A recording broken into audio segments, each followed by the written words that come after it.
एक वक्त था जब कांग्रेस के प्रधानमंत्री जो हैं बड़े बड़े उद्योगपतियों के जो लोन हैं वो फोन पर कराया करते थे, और इस बात में कोई भी संशय नहीं है कि जैसे नेता होते हैं वैसी ही जनता होती है, जैसे राजा होते हैं वैसी ही प्रजा होती है।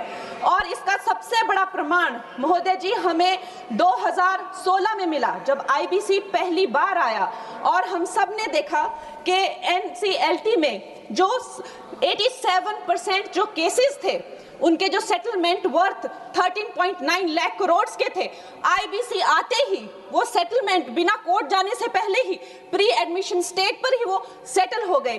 कहीं ना कहीं इसे आईबीसी का डर कह लीजिए या एक नेता की नीयत और नीति पे जनता का विश्वास कह लीजिए, चाहे कोई कितना भी, मैं कहती हूं अगर ये विलफुल डिफॉल्टर भी थे, लेकिन जब हम देखते हैं कि हमारे शीर्ष नेतृत्व जो है वो इतने कर्मठ हैं, कर्मयोगी हैं, तो एक विलफुल डिफॉल्टर भी देश के प्रति अपना कर्तव्य निभाना चाहता है। इसका प्रमाण हमने 2016 में देखा जब ये बिल आया था। इस बिल का सबसे बड़ा सुधार है महोदय जी, आईबीसी का सबसे बड़ा प्रमुख सुधार है जो एनसीएलटी को जो है 14 दिन का जो विंडो मिला हुआ है, जिसका ट्रिब्यूनल को जो है 14 दिन में ही ये बताना पड़ेगा कि वो ये केस ले रहे हैं या नहीं ले रहे हैं। तो जो क्रेडिटर्स को जो भी असुविधा होती है, जो भी कानूनों की अस्पष्टता रहती है या प्रक्रियागत जो देरी रहती है, उससे हमें बहुत छुटकारा मिलेगा। उसके बाद जो क्राउन डेट करके जो अंग्रेजों द्वारा चलाई गई ये जो कुनीति है, जिसके करके जो भारतीयों को लूटने का एक जो उनका जो काम था, कभी कांग्रेस ने नहीं सोचा कि हम भारतीयों को इससे मुक्ति दिलाएं।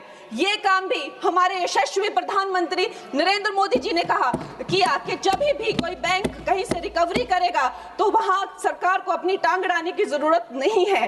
वो धन जो है लोगों के पास जाना चाहिए, गरीबों का पैसा जो है गरीबों के पास जाना चाहिए, और इसके लिए हम बहुत आभार व्यक्त करते हैं इस बिल की। और प्रधानमंत्री जी महोदय जी, बैंक जो है किसी भी अर्थव्यवस्था का जो है वो आधार होते हैं। बैंकों की इतनी खस्ता हालत की हुई थी, 5% से लेकर 20% उनका सिर्फ मात्र रिकवरी रेट था। और ऐसे यहाँ के वित्त मंत्री थे कांग्रेस के जो कहते थे कि ये अनपढ़ गवार लोगों का देश है, ये क्या डिजिटल पेमेंट्स करेंगे। और हमारे प्रधानमंत्री जी ने जो भारतीयों का आत्मविश्वास तार तार कर दिया था, ये कांग्रेस के लोगों ने उन आत्मविश्वास को जगाया। 50 करोड़ से ज्यादा जन धन खाते खोले, जन जन को जो है बैंकों से कनेक्ट किया, और आज जो है बैंकों का जो है सशक्तिकरण जो है प्रधानमंत्री नरेंद्र मोदी जी ने किया है। एनपीए का जो रेट है, मतलब जो नॉन परफॉर्मिंग एसेट्स थे, कांग्रेस के टाइम पे 11.5% थे, और अब मार्च 2025 में वो घटकर 2.25% हो गए हैं। लेकिन राहुल जी क्या कहते हैं कि हमारी इकोनॉमी तो डूब रही है, कहीं कहीं जाके वो देश के बारे में इतना गंदा बोलते हैं। उनको एक ट्यूशन देनी चाहिए और उनको बताना चाहिए कि 3% जो है ग्लोबली एक्सेप्टेबल है, it is in a very good position, और उनको शर्म आनी चाहिए। हर जगह जाकर जो है भारत की इकोनॉमी के बारे में इतना गलत बोलते रहते हैं। उसके साथ ही ये इसका सबसे बड़ा सुधार जो है वो है क्रॉस बॉर्डर इंसॉल्वेंसी के, मतलब जो हमारे जितने क्रेडिटर्स हैं अब वो बाहर के देशों में जाकर भी जो है अपनी रिकवरी कर सकते हैं, बाहर के देशों के एसेट से भी अपनी रिकवरी कर सकते हैं, वहां भी डिफॉल्टर्स पे केसेस कर सकते हैं, और भारत में अपना लूटा हुआ या खोया हुआ धन जो है वो भारत में वापस ला सकते हैं। महोदय जी, मैं अब अपनी सरकार को, प्रधानमंत्री जी को और वित्त मंत्री जी को धन्यवाद करती हूं। उनकी रिफॉर्म परफॉर्म ट्रांसफॉर्म का जो मूल मंत्र है इस बिल से वो धरातल पे आया है, और ये भारत की आर्थिक शक्ति और पारदर्शी व्यवस्था का जो है जीता जागता प्रतीक है। मैं इन्हीं शब्दों के साथ में एक बार फिर माननीय प्रधानमंत्री जी और वित्त मंत्री जी को धन्यवाद देती हूं, और पूर्ण रूप से इस विधेयक का जो है वो आभार और समर्थन करती हूँ। आज से 1 साल पहले हमारे माननीय गृह मंत्री श्री अमित शाह जी ने यशस्वी प्रधानमंत्री श्री नरेंद्र मोदी जी के नेतृत्व में पूरे देश के सामने संकल्प लिया था, घोषणा की थी कि मार्च 31 2026 तक हम ये जो माओवाद है, ये जो लेफ्टिस्ट वामपंथी टेररिज्म है, इसकी जड़ें जो है देश से उखाड़ फेंकेंगे। और आज इस सभा के द्वारा, इसके माध्यम से मैं हमारे गृह मंत्री जी को, हमारी सरकार को बहुत बहुत शुभकामनाएं देती हूँ। ये संकल्प सिद्ध करने के लिए उनकी बहुत सराहना करती हूँ। अध्यक्ष महोदय, 1967 में ये छोटी सी चिंगारी माओवाद की उठी थी। उस वक्त अगर कांग्रेस सरकार चाहती तो इसको उसी वक्त दबा सकती थी, लेकिन उन्होंने क्या किया, उल्टा उन्होंने आदिवासी लोगों को जो है वो सौतेला ट्रीटमेंट दिया। उनके बीच में जो एक वैचारिक दूरियां थी उनको कभी भी उन्होंने खत्म नहीं किया।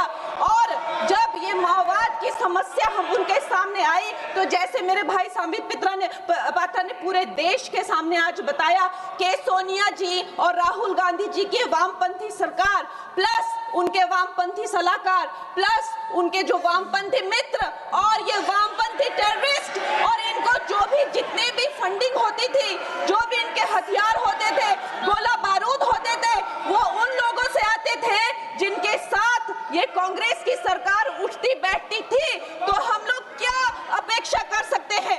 क्या कोई समझौता इनके बीच और वामपंथी उग्रवादियों के बीच हो सकता था? नहीं हो सकता था। और उसका क्या परिणाम हुआ कि ये जो वामपंथी उग्रवादी हैं ये बिल्कुल आउट ऑफ कंट्रोल हो गए। इन्होंने खून की नदियां बहा दी, इन्होंने 16,000 से ज्यादा अटैक किए, इन्होंने 2,000 से ज्यादा सुरक्षा कर्मियों को मार डाला, इन्होंने छोटे छोटे बच्चों की जो है वो जिंदगियां ले ली, वहां पे नरक बना दिया। इन्होंने तीन पीढ़ियां ये जो है नक्सलवाद की जो आग में है जो इन्होंने झोंक दी।